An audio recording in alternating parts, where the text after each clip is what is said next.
The invitation sat on James Crawford's mahogany desk like a small, white accusation. His college roommate's 25th wedding anniversary. Another reminder that at 41, he was still navigating life as a widower and single father. It wasn't that James minded being alone. 3 years after losing his wife, Rachel, he'd found a comfortable rhythm with his 8-year-old daughter, Grace. They had their weekend pancake traditions, their bedtime story rituals, their quiet evenings building puzzles together. But social events, those still felt like navigating a minefield of well-meaning questions and pitying glances. Another setup waiting to happen, he muttered, thinking of his friend's wife and her endless parade of perfect matches for him. The last dinner party had been particularly awkward, with Grace asking innocent questions that left everyone uncomfortable. That's when his assistant Jennifer mentioned the service. Professional companions for corporate events, nothing inappropriate, just elegant, intelligent women who could make polite conversation and deflect unwanted attention. It seemed like a practical solution to an uncomfortable problem. Her name is Catherine Walsh, Jennifer explained, handing him a discreet business card. She's 29, has a master's degree in literature, and comes highly recommended. Very professional, very appropriate for family events. James hesitated. It felt strange, almost dishonest. But then he thought about Grace's excitement when she'd heard about the party, her innocent questions about whether he'd have a special friend there like other daddies did. Maybe this would be easier for everyone. Saturday evening arrived, with that golden light that makes everything look like a memory in the making. James adjusted his tie nervously as the doorbell rang. Grace bounced on her toes beside him, wearing her favorite yellow dress with the sunflower print. "Is that her? Daddy? Is that your friend?" When James opened the door, he found himself looking at a woman who was nothing like what he'd expected. Catherine Walsh had warm brown eyes behind wire-rimmed glasses, auburn hair pulled back in a simple style, and a genuine smile that seemed to light up her entire face. She wore a modest blue dress that was elegant without being flashy. "Mr. Crawford, I'm Catherine, and you must be Grace," she said, kneeling down to the little girl's level. "I love your dress. Sunflowers are my favorite flowers, too." Grace beamed, immediately charmed. "Really?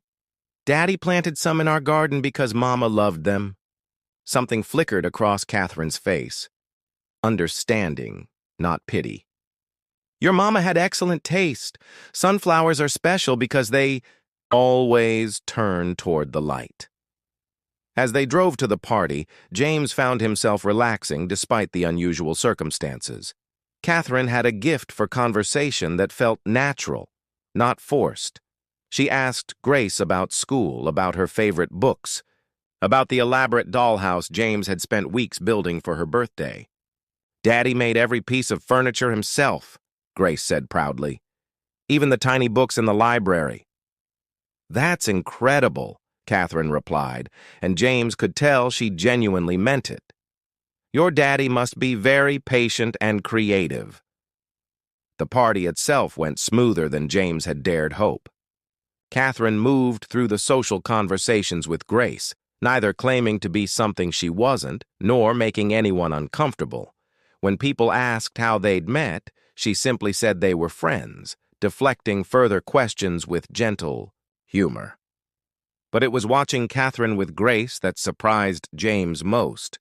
While other adults at the party spoke to his daughter with that slightly patronizing tone people often use with children, Catherine treated Grace like a real person.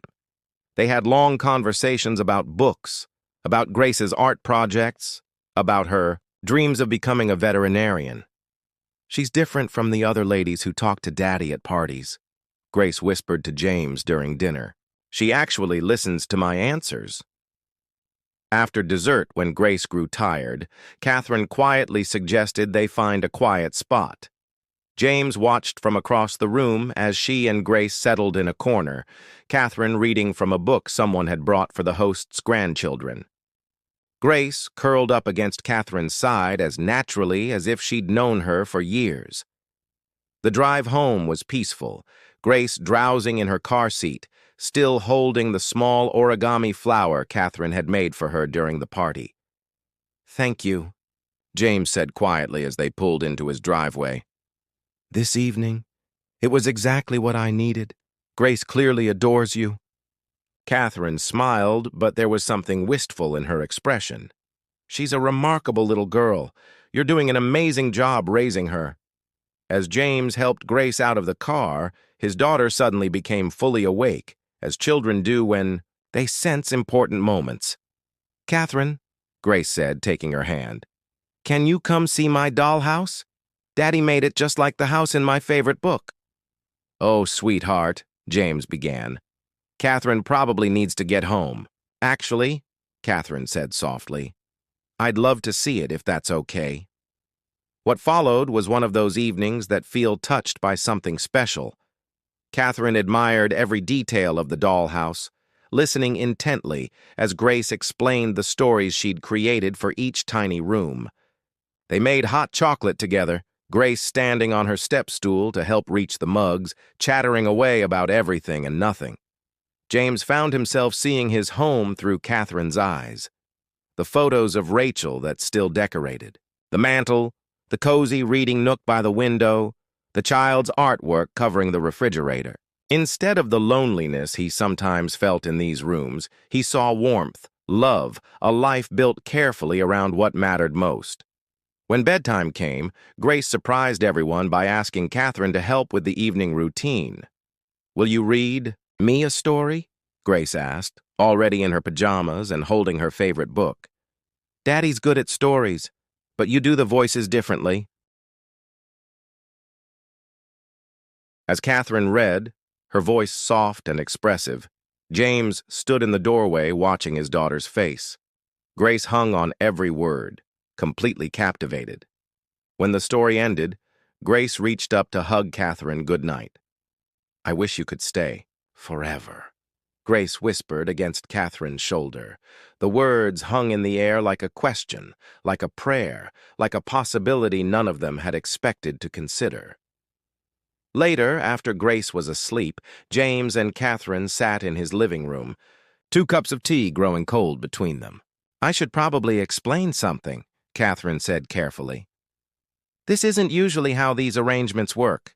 I don't usually connect like this." James nodded. "I know. This whole evening, it didn't feel like what I thought I was hiring you for." "The truth is," Catherine continued, her voice barely above a whisper, "I haven't done this work very long. I'm actually a children's librarian. I took this job to help pay for my graduate studies. Tonight was supposed to be just another professional obligation. But it wasn't," James said quietly. "No, it wasn't." She looked around the room, taking in the family photos, the evidence of a life built on love. "Grace, she reminded me why I chose to work with children in the first place. And you, the way you love her, the home you've created, it's beautiful." 6 months later, Catherine returned the unused portion of James's payment with a note that simply said, "Some things in life can't be bought. They can only be given freely, with an open heart." She'd been coming to dinner every Sunday since that evening, not as hired company, but as the woman who'd somehow become essential to their small family's happiness. Grace had started calling her Catherine who stays, and the name had stuck, James. Still kept Rachel's photo on the mantel, but now it was surrounded by new memories. Catherine teaching Grace to braid friendship bracelets, the 3 of them planting a garden full of sunflowers, quiet evenings when love felt like the most natural thing in the world. Sometimes the heart knows what it needs before the mind catches up. Sometimes the best things in life come disguised as something else entirely, waiting for us to be brave enough to recognize them for what they really are.